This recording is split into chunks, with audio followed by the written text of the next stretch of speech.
Stop looking at the GDP. Put down the CPI report. You are tracking the wrong metrics, waiting for an economic recovery from a recession that does not actually exist.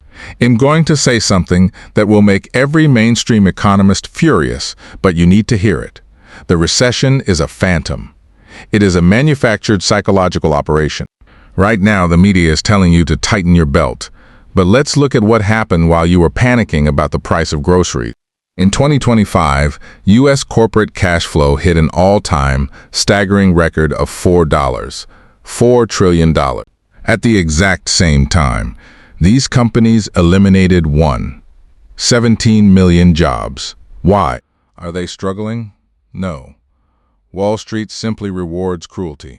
They use the looming recession narrative as the ultimate moral shield to fire middle-class workers, and then immediately use that saved payroll to authorize a record-shattering $2 trillion in stock buybacks for 2026. Your lost livelihood directly funded the CEO's next yacht. This is not a market cycle. This is a predatory macro heist, a structural wealth transfer executed in broad daylight.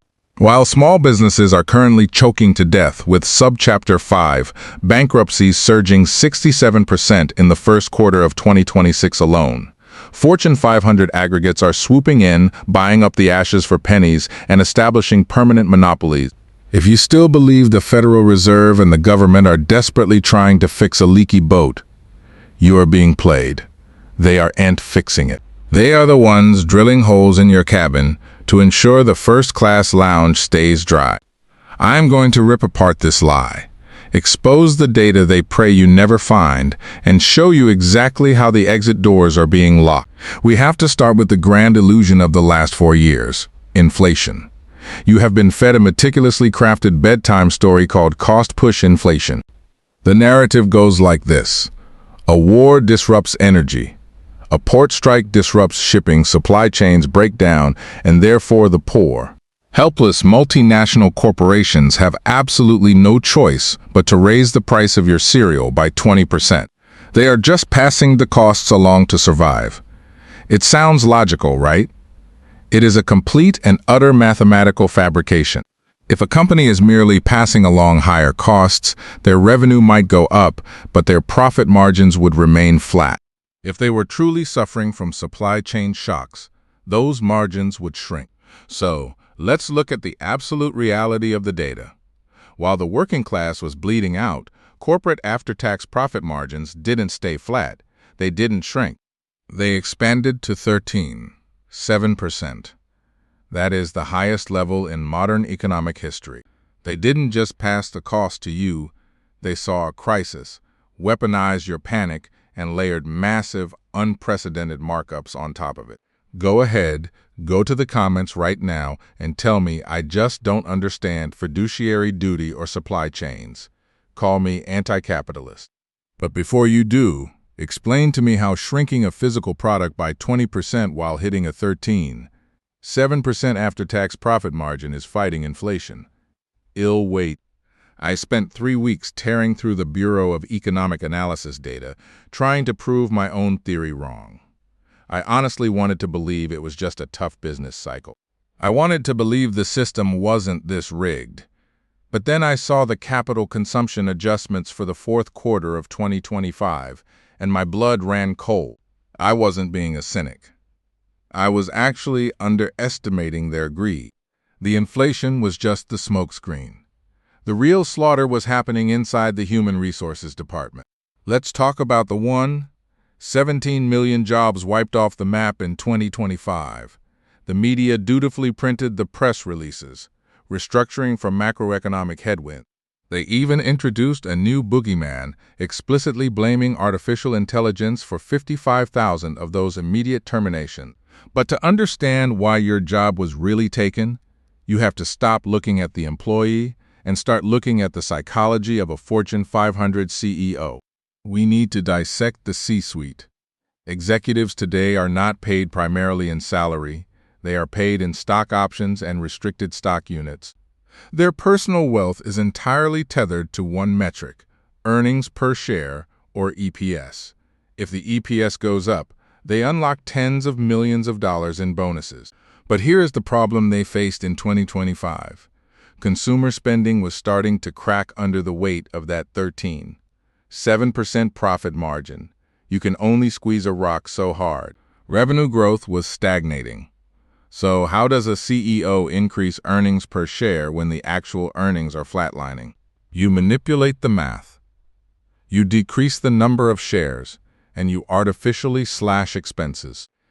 Hold on. Let's pause. Think about this logically for a second. If a company is truly terrified of a looming recession, if they are preparing for a brutal economic winter, why would they authorize billions of dollars in cash just to buy their own stock off the open market? I stared at my screen at 3 a.m. asking myself this exact question until the answer hit me like a freight train. They aren't scared of the winter. They are the ones controlling the thermostat. They lay off 10,000 workers. The media reports they are being fiscally responsible in the face of a recession. The layoff saves the company, say, $2 billion in annual payroll.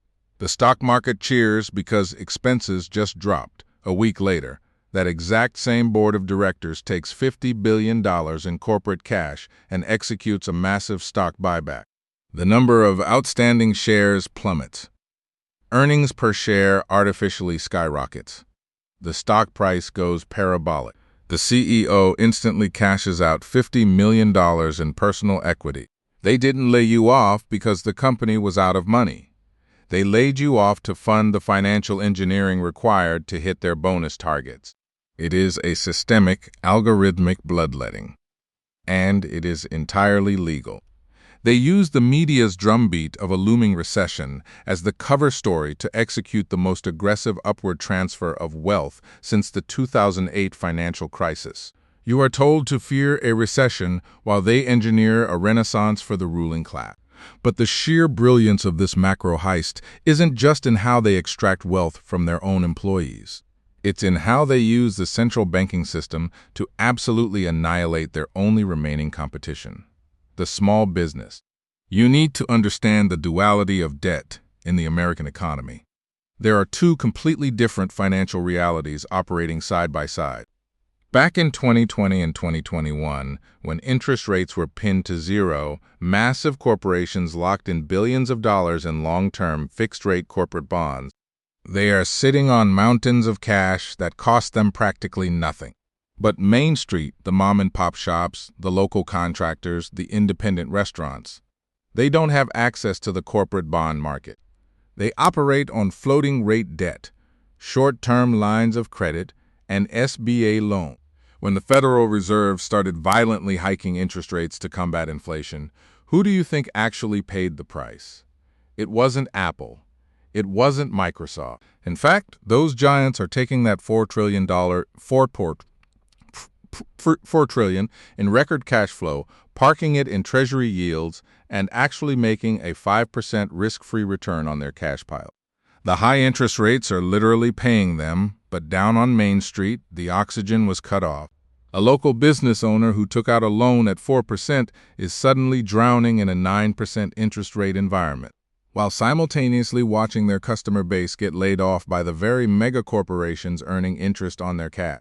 I'm looking at these epic AACR bankruptcy reports from Q1 2026, and honestly, it makes me sick. I almost deleted this entire section from the script because it's too depressing. Behind every single digit in that 67% spike in Subchapter 5 bankruptcies is a family losing their life savings, a generational local dream getting paved over by a private equity firm. But if I don't show you this, I become part of the cover-up. When that local hardware store or independent tech firm goes under, the demand doesn't vanish. The market share is immediately absorbed by the Fortune 500 giants who now have zero competition in that zip code. The Federal Reserve's monetary policy didn't cure inflation. It acted as a targeted bioweapon against small-cap businesses, clearing the battlefield for permanent corporate monopolies to take over the ashes for pennies on the dollar. If you still think the Federal Reserve is raising rates to cool down the economy to save your wallet, you are financially illiterate, period.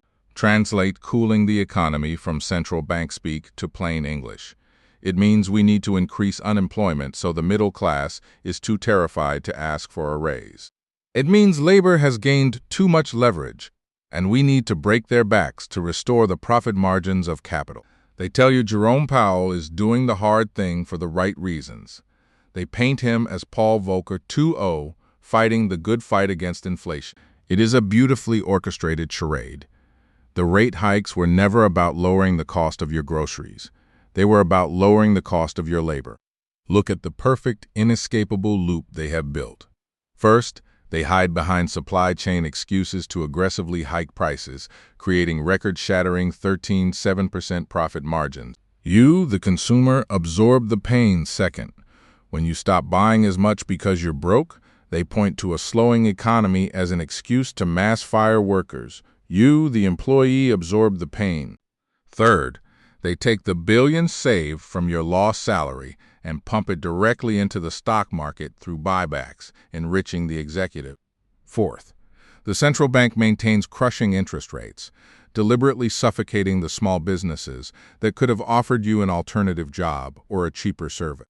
It is a closed system, a financial Ouroboros designed to consume the middle class and convert your stability into their liquidity. The media's obsession with predicting a recession is the very tool used to keep you paralyzed.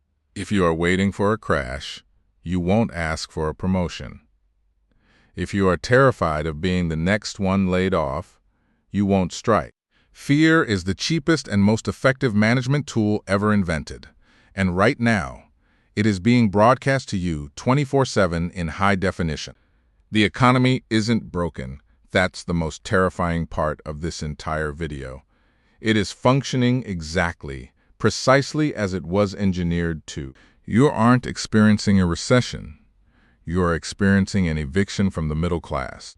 The next time they tell you on the evening news to prepare for a hard landing, just remember, they aren't talking about their flight. They are talking about yours. Subscribe if you want to survive the crash. I'll see you in the next one.